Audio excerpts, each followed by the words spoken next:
Parce que moi, on m'a déjà montré ces documentaires choc animaliers d'abattoir. Et actuellement, il y a un genre qui a un vrai déni.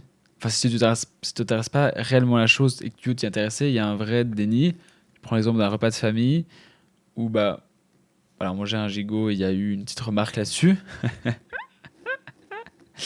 Ça me tue parce que mon père, que je salue, il a fait ouais, mais faut pas toujours comparer le meilleur et les extrêmes, tu vois. Comme si les vidéos d'abattoir choc, euh, elles sont prises dans le pire et unique et seul abattoir où il y a toutes les merdes du monde, tu vois.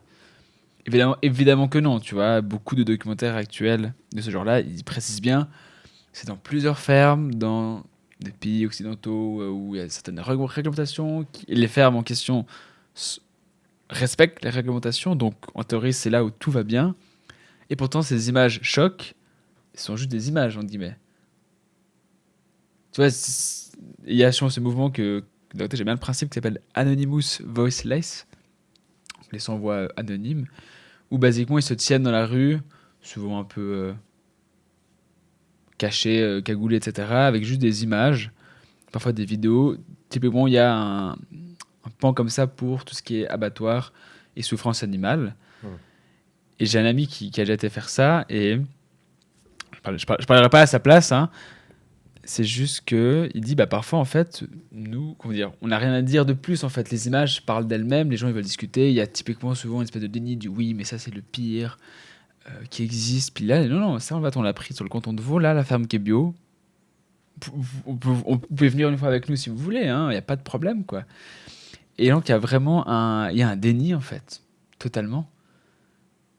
Mon cousin posait la question manger de la viande là actuellement on le fait sans problème, si tu devais tuer l'animal toi-même, Ouais. on te donne les outils, ce qu'il faut, on parle même pas de faire le boucher, d'aller extirper, etc. Juste le tuer toi-même pour mériter de manger l'animal. Est-ce que tu serais capable de le faire? Alors, c'est une chose que j'ai dit plusieurs fois, ça, qu'il faudrait un permis de manger pour manger de la viande, ça réglerait un énorme problème au niveau de la cruauté animale, du climat, de plein de choses. Euh, il y a près de 70% des terres agricoles qui sont dédiées à l'élevage, hein. Donc aux animaux directement ou à la culture de leur nourriture. Mhm, c'est ça. Sans parler de la consommation de flotte, etc. Ça réglerait tellement de problèmes juste de dire à quelqu'un, bah, va à l'abattoir. L'animal, il va de toute façon mourir. Va à l'abattoir, on te donne le marteau. C'est une espèce de, c'est un espèce de piston. T'as un truc long comme ça fait poum. C'est un machin qui sort et puis qui transperce le crâne. Il faut bien le mettre parce que sinon la bête après, Il enfin, pour souffre. l'achever, c'est difficile quand elle se débat par terre. C'est horrible. Mais c'est la méthode la plus humaine.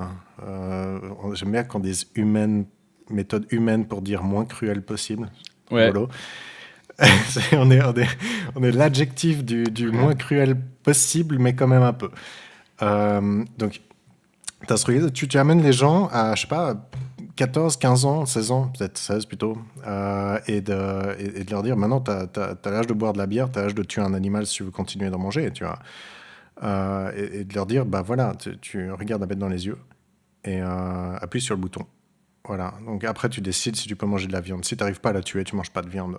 Et je trouve ça juste parce que personnellement, je pense que oui, mais je pense que je l'aurais tué la vache.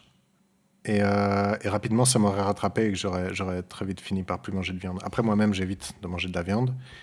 Je comprends cette mentalité que les extrêmes font plus réagir, parce que c'est vrai, quelque part, si tous les animaux étaient traités genre ultra heureux, qui est la pure joie, bon, ils ont toute la bouffe qu'ils veulent, mais aucune maltraitance ni rien, les poules elles sont heureuses, elles te pondent des œufs, elles ont de la place, tout ça, ça me dérangerait pas du tout de consommer des œufs. Et ma copine, elle me sort, achète pas les moins chers parce que les élevages, bah, ils ont moins d'argent et puis ils font moins. Enfin, ils maximisent le profit sur l'espace, ils rongent sur l'espace des animaux, tu vois. ouais, moi j'étais à la Migros, tu vas faire les courses, tu vas acheter des œufs, t'as genre 6 marques différentes. Ouais. Et le prix, selon quoi, il fait pas x2, mais il varie quand même pas mal, surtout si t'en prends plusieurs boîtes. Ouais. Et t'es là, mais qu'est-ce qui change? Parce qu'il y a quand même une justification à ce prix, et elle doit venir de quelque part. Et je pense que bah, typiquement, le bien-être et la rentabilité, certains, c'est un critère plus important que le bien-être animal. Et bien-être animal, c'est marrant parce que moi, j'ai un terme que j'utilise plus du tout. Avec mes frères vegan qui parfois aiment bien me lancer des pics là-dessus. Bien-être animal, quand tu tues quelqu'un, est-ce qu'on peut parler de bien-être, tu vois? Mhm. Ah, Christophe, il a une belle vie, etc. Pense à tes 40 ans, c'est ciao. Hein. Je te bute, t'as pas le choix. Hein. Mais t'as une belle vie, t'as eu du bien-être, non? Tu peux me dire merci. Bon, quand les gens sont en fin de vie, on les traite un peu comme ça, hein. J'ai souvent entendu, ouais, non, ma mère, elle est à l'hôpital, mais ça va, elle a eu une belle vie, tu vois, ce genre de truc. On traite aussi un peu les gens comme ça. Et j'ai envie de dire, je ne vois pas le jour arriver où on traitera mieux les animaux qu'on traite les nôtres, tu vois. Ça me paraît totalement infaisable. Certaines personnes le font et c'est bien, mais jamais la globalité d'une espèce va traiter les autres mieux que les siens, tu vois. Enfin, à part les animaux qui sont pas sociaux, mais voilà, on se comprend. Euh, Maintenant, je veux pas jeter la pierre sur le prix, sur la qualité de l'infrastructure de l'élevage par rapport à leur prix, parce que j'en sais rien. Est-ce que les œufs les moins chers sont les poulaillers où ils maltraitent le plus, enfin où ils réduisent l'espace des poules le plus? Je sais pas. Maintenant, est-ce que est-ce que ça vaut la peine de réagir plus pour des animaux qui sont traités de manière absolument atroce? Je veux dire, regardez le reportage Gunda. J'ai regardé 20 minutes. Hein, j'ai pas réussi. Ah oui, de. Comment s'appelle l'acteur là? Oscarisé. Joaquin Phoenix. Joachim, non, ouais. Ouais, ouais. Euh, Sérieusement, tu regardes 10 minutes de ce reportage, t'as envie d'assassiner tous les gens qui ont eu un jour contact avec un animal. Euh, c'est violent, c'est très très violent. Parce que là, ils te montrent les pires au monde et il n'y a pas de mots pour décrire l'horreur Mhm. de ce truc. C'est des chambres de torture à animal, basiquement. Mais l'abattoir, c'est quand même. Je sens que c'est quand même dans le nom. Enfin, parfois, j'ai l'impression que. Genre, si tu réfléchis 5 minutes, quand tu parles d'abattoir, de boucher, pardon, et quand tu prends l'adjectif oh, mais quel boucher, ou alors oh, c'est une boucherie ici, j'ai l'impression qu'il y a pas, comment dire, il n'y a pas à chercher beaucoup plus loin pour savoir ce qui se passe là-dedans. Et parler d'abattoir et de bien-être en même temps, ça paraît assez. Comment dire, ça peut pas aller ensemble en fait. Abattoir et bien-être. Bon, pour les humains, on appelle ça un home, c'est juste qu'on ne les tue pas activement. Non, mais ah, c'est très dur. Mais un home, ils ont déjà. Ils sont mis au bout de leur vie. Sans ce home, ils mourraient sûrement avant. L'abattoir, c'est exactement l'inverse. Est-ce On qu'on les peut tue. quantifier C'est l'horreur tout, qui est quoi. d'abréger une vie? Là, je pense que parce que là, si je parle de la viande, mais je parlais pas du tout du côté écologique. Parce que là, écologique, bah, en théorie, tu te poses pas beaucoup la question. Pour les manger de la viande, je dis, hein, tu peux manger la viande du boucher d'en face, pourquoi pas. Pour moi, ça se tient encore. Mais d'un point de vue moral ou éthique, je sais pas la nuance. Aujourd'hui, enfin, il y a vraiment, comment dire. Le problème, c'est qu'il y a des animaux qui sont élevés dans ce but-là. Ils n'ont pas de vie. Enfin, c'est une marchandise comme une autre, tu vois. C'est ça qui aussi fait que beaucoup de gens montent je sais pas l'expression. Ils montent tous les gens. Ils montent au rideau. Merci. C'est nul comme expression. D'ailleurs, c'est très nul comme expression, il me semble. Monter au rideau. Réagissent. Ouais, ils réagissent extrêmement fort parce que, ouais, c'est qui. En fait, ils n'ont pas de vie pour eux. Ils naissent, certains, voilà, il y a des trucs très extrêmes où ils voient même pas la lumière du jour, genre plus de 10 minutes. T'es là, bon, on va pas appeler ça une vie pour un animal quand même. Mm. Alors, ce qui- je veux dire, l'animal qui a envie, bah voilà, s'il meurt de manière humaine, Naturel. ça me dérange pas vraiment personnellement. Je vois plus comme une atteinte à la cruauté animale le fait de les mettre au monde. Hmm. Ce qui me révolte, c'est qu'on crée la vie pour un but qui est de les manger, pour avoir un meilleur goût dans la bouche pendant environ 4 minutes, qu'on va oublier une heure après, plutôt que si on avait mangé des pommes de terre. Euh, Ils sont en vie uniquement dans le but de nous satisfaire. Je veux dire, c'est pas l'esclavagisme poussé à l'extrême. C'est ça ton pire cauchemar de te faire manger. Je veux dire, c'est le cauchemar le plus primaire, c'est la crainte basique de tout le monde naturel. la pire. On fait des films d'horreur, littéralement, sur le fait de se faire manger par une créature. Et, et on crée la vie pour faire ça. C'est un peu, tu vois, c'est un peu créer la raison de la torture. Enfin, créer c'est un peu créer le- la bête pour la mener vers une fin cauchemardesque, quoi. Et je trouve que c'est assez horrible. Mais est-ce qu'on va, est-ce qu'on va manger de la viande d'a- D'habitude, je dis ça en blague. C'est genre, ma sœur, je sais pas, il y a un steak, je me disais, fais gaffe, hein, parce que c'est de la viande d'animal mort, ça. Et parce qu'elle a essayé d'être végane. Euh, Pas coucou. réussi. Non, non, mais peu de monde réussissent. Donc, ouais, merde, je perds mon fil. Je suis fatigué. Tu parlais de un steak. Je pense que ça veut dire que des gens mangeront des steaks, de la viande d'autre chose que de l'animal, j'imagine. Donc oui, il y a déjà des labs qui font de la viande grandie à partir de cellules souches, en fait. Et moi, je dis oui, grand oui, parce que tu pourrais... Il y a quoi? Il y a Next Meat, quelque chose. Il y a plusieurs entreprises, surtout en Amérique, qui font ça. Il y a des milliards, enfin peut-être pas des milliards, mais beaucoup d'argent qui a été investi là-dedans déjà pour cette culture, en fait, de viande artificielle. Et il est estimé que, par contre, je peux pas citer la source, mais j'ai retenu, donc ça me paraît assez fiable, que 40% d'ici 2030, 40% du marché de la viande serait à ça. Donc ça coûtait quelque chose dans les 300 000 balles il y a 10 ans de produire 1 kilo de viande artificielle. C'est tombé à 40 000, c'est tombé à encore plus bas. Maintenant, c'est quelque chose genre 500 dollars pour un chicken nugget. J'ai vu ça sur Wikipédia et c'est relativement fiable parce que j'étais tombé sur les compagnies qui promettent ça. Et ils ont de la difficulté à scaler, donc à augmenter la production à cause des biotanks, des cuves biologiques, je ne sais pas comment on dit en français, qui permettent de faire grandir la viande. Il faut optimiser, il faut une structure à l'intérieur de la viande pour qu'elle pousse d'une certaine manière. Et ça, le prix va tomber drastiquement. Et apparemment, plusieurs critiques ont déjà goûté ça et n'ont pas pu faire la différence avec de la vraie viande. Maintenant, Donc, vas-y, d'un point de vue donc purement gustatif, et parce qu'on parle texture. pas de propriété, c'est bon pas pour le corps. Là, c'est vraiment au niveau du goût. Il disait que Gustatif c'était. et texture. Parce Donc, que- ouais, ok. ce qui est intéressant, c'est que... Alors, moi, ce que je vois, c'est que... Bon, alors déjà, c'est quelque chose comme 95% de flotte en moins. L'espace, bon, on n'en parle pas, hein, je veux dire, un labo par rapport à un champ, par rapport au champ où il y a les vaches, le champ où il faut faire grandir l'avoine, par rapport à le nombre d'antibiotiques qu'on leur fourre dans la bouche. Alors il y a des gens qui disent non, moi de la viande qui est grossie en laboratoire, jamais de la vie, ça doit être mauvais pour le corps. Regarde les produits qu'on fait ingurgiter à la viande que tu manges, quoi. Il y a littéralement des nouvelles souches de maladies à l'échelle de pandémie qui sont créées dans ces fermes tellement les animaux ils baignent dans leurs excréments.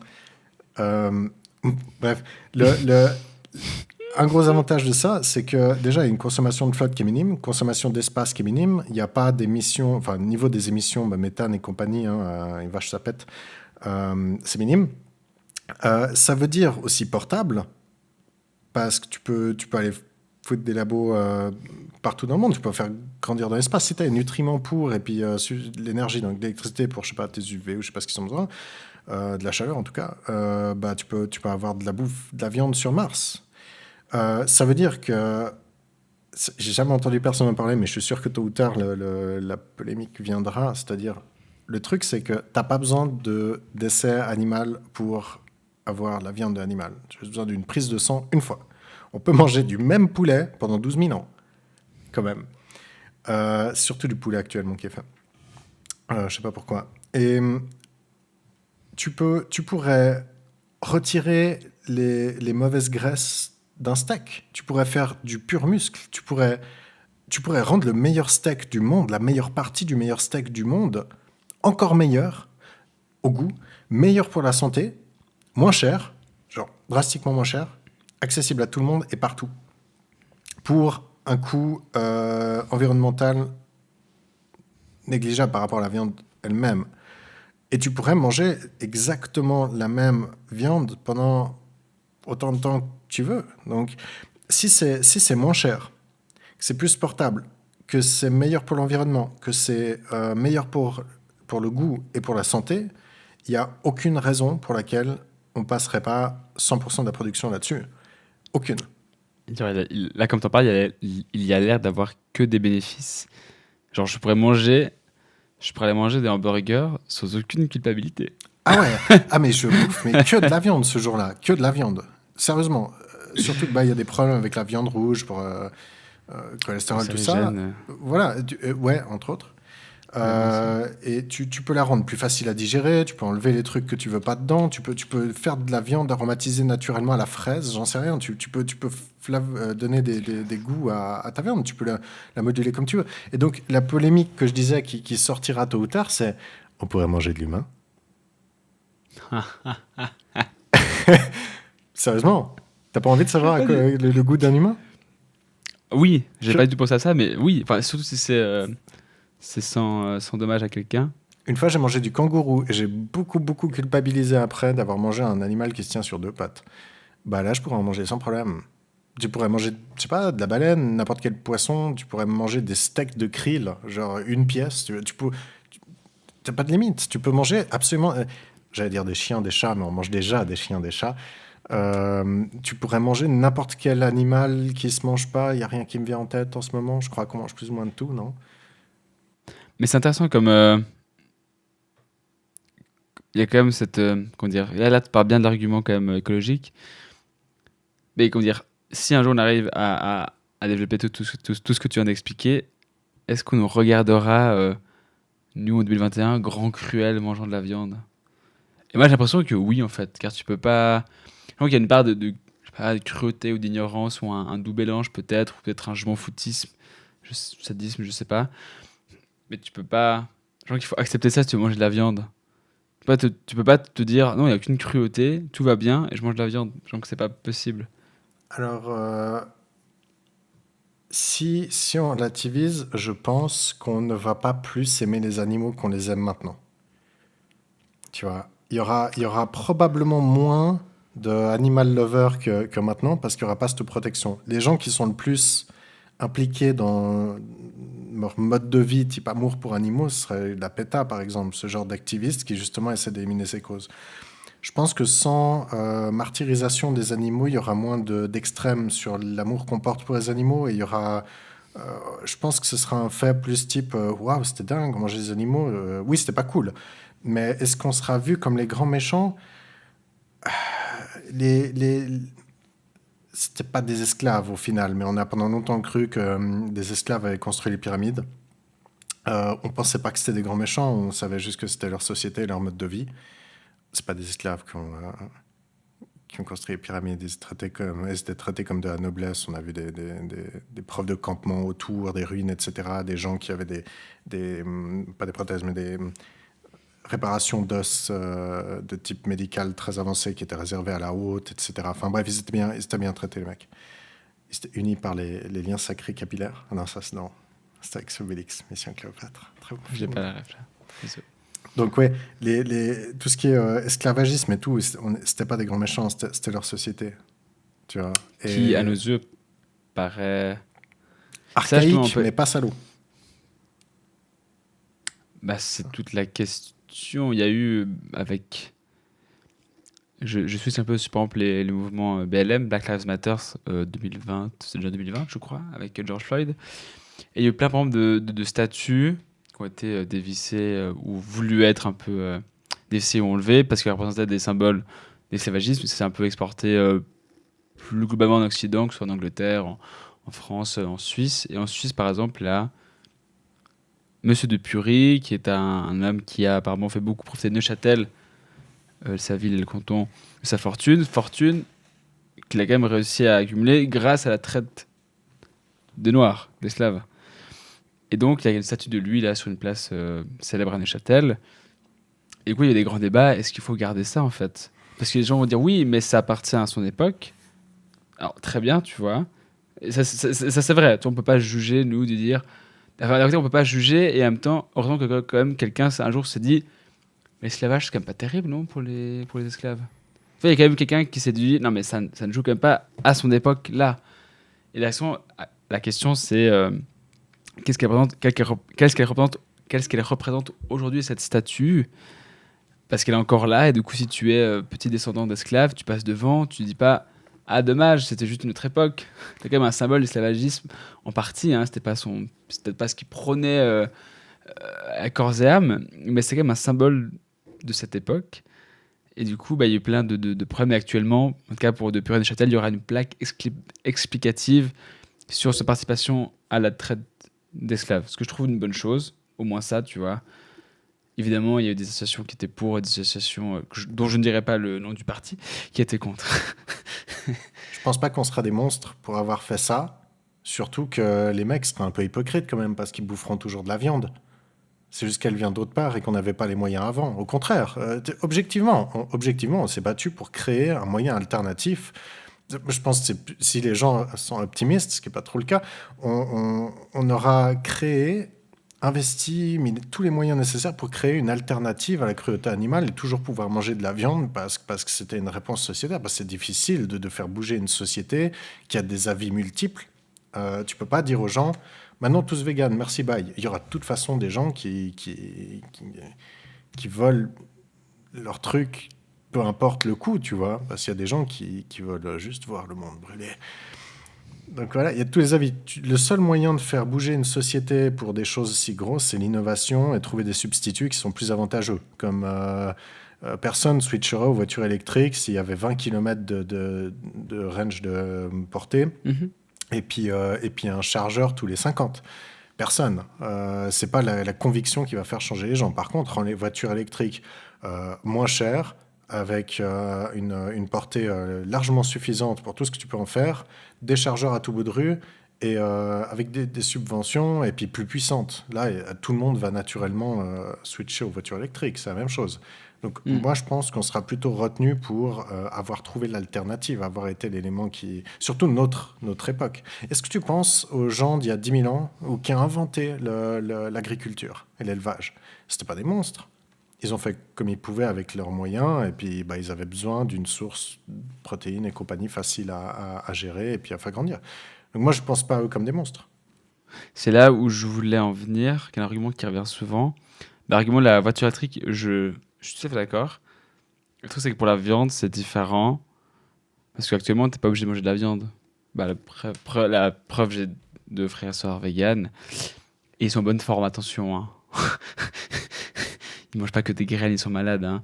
Et du coup, j'espère qu'on en retiendra et qu'on aura, j'espère, de mon vivant, de la viande cultivée, sans aucune cruauté derrière. En effet. Mais on pourrait financer la recherche et arrêter de manger de la viande. Actuellement, ça serait le meilleur pour l'animal, ou les animaux, en l'occurrence, tu vois. Et c'est ça que je suis un peu, comment dire, mitigé. Mais clairement, moi, j'espère que ces choses vont arriver. Aussi des steaks à base de plantes. J'en ai goûté un à Metal Days en Slovénie. Et c'était surprenant. J'en ai goûté un que j'ai acheté à la COP C'est- il y a 2 semaines. Hmm. Et je me suis dit, bah, j'achèterais ça à la place de... Voilà, le problème, c'est qu'il faudrait pas appeler ça steak parce que tu Mais c'est manges pas c'est ça, un c'est steak de légumes ou bien c'est C'était du... soja? Je crois, Qu- voilà. Truc. Quelque chose. La texture était intéressante, ça ressemblait pas à une plante, mais le problème, c'est qu'en voyant steak sur emballage, tu t'attends à un steak et tu te dis, c'est pas un steak, ce n'est pas un substitut, et donc les gens disent, moi j'en veux pas, c'est pas un steak. Mais si ça s'appellerait euh, Galette plans, de légumes. planskt, je sais rien. S'ils trouvent un terrain de milieu pour nommer ça, que ce soit pas un Hmm. steak ni une plante, ça pourrait être une nouvelle pas source, mais comment dire, un nouveau type de produit. Et je pense que ça aurait plus de succès si on n'essayait pas de faire passer ça pour des steaks, parce que les gens ont l'impression qu'on veut les tromper à leur faire croire que c'est un steak, alors que c'est clairement pas un steak.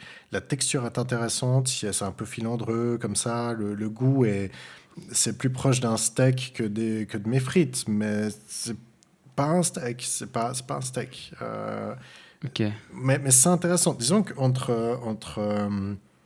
s'il y avait ça à la place des frites au McDo, où je ne vais jamais, bah, je prendrais ça à la place des frites. Tu vois ce que je veux dire? C'est quand même meilleur que certaines choses, mais déjà, c'est un peu cher. Et c'est pas un steak. C'est pas un steak. Et c'est pour ça que j'ai cherché la viande dont je parle, qui font grandir en labo. Je l'ai cherché si elle était disponible en Suisse, si on pouvait la commander. Je veux au moins goûter ce truc. Et à la seconde où c'est disponible, mais je mange plus que ça. Surtout s'il peut y avoir, si ça peut être meilleur pour la santé, bah, déjà que de la viande, mais aussi éventuellement d'autres trucs, parce que tu pourrais enrichir ton truc aux oméga 3 à la place de toutes les graisses ou je sais pas quoi qu'il y a dedans. Donc, Hmm. basiquement, tu peux faire un complément alimentaire sous forme de nourriture. Ça peut être la nouvelle nourriture qui est faite sur mesure pour les humains. C'est la porte ouverte à l'alternative à tout, pas qu'aux plantes ni qu'aux animaux, à tout. Tu vois ce que je veux dire? On pourrait, ça m'étonnerait pas qu'on recommande, que 9 médecins sur 10 recommandent de manger 500 grammes de ça par semaine, tu vois. Hmm. Donc, et puis oh, le marketing qu'il va y avoir sur ces trucs. Le steak antioxydant, le steak qui vous réveille, le steak avec effet caféine, j'en sais rien. Tu vois ce que je veux dire? À toutes les goûts et toutes les sauces, quoi. Ouais, et toutes les Tu peux le formes. décliner, ouais. Mhm. Ah. Soit en petite étoile, jolie. Comme Ah, quand tu t'es peux enfant. tout faire. Non, et puis surtout, tu pourras avoir ton château brillant à la maison. Enfin, tu pourras avoir une partie de steak qui est hors de prix, que jamais tu as goûté. Bah, basiquement, il n'y a que celle-là qui va se vendre parce que c'est la meilleure. Plus amélioration encore. Tu vois, ça va être comme du vin, je te dis. Il y aura des goûteurs de steak, de texture et de machin, il y aura des notes et tu prendras les types de steak que tu aimes le plus. Et au fur et à mesure des décennies, on va affiner notre viande comme toute notre espèce la préfère. Je te dis, ça va être dingue. Est-ce qu'on pourra pas les 3D print à la maison? Encore mieux. Chérie, tu veux un steak? Quelque sorte, c'est de l'impression 3D, mais naturelle, quoi. Mais Je pense que c'est beaucoup plus compliqué que. Ouais. non, parce que tu dois avoir des contrôles. Voilà, c'est pas de l'uranium, mais tu dois avoir des contrôles de température, de tout l'environnement, les nutriments qui sont amenés, etc. Tu fais pas grandir des cellules souches n'importe comment. C'est un domaine que je connais très, très, très, très, très peu. Je dis ça, moi je connais pas non plus, mais c'est un des critères en fait de l'augmentation de la production qu'ils essayent de, de corriger. Ils essayent d'augmenter la cadence en améliorant les cuves de culture, en fait, qui apparemment sont un des gros freins à la production. Donc, ça doit être quelque chose de... ouais. Ok, ouais, alors, viande cultivée, j'en parlerai à mes frères et sœurs véganes. J'aimerais bien avoir leur avis. Ben, écoute, ouais, moi j'attends ça depuis des années et bah, j'espère que ça vient bientôt parce que pour l'instant, c'est pas vraiment disponible en Suisse. Pour nos amis américains, ils ont plus de chance. Mais ouais, j'ai vraiment hâte de voir ce que ça donne et surtout de voir comment la société va évoluer autour de ça.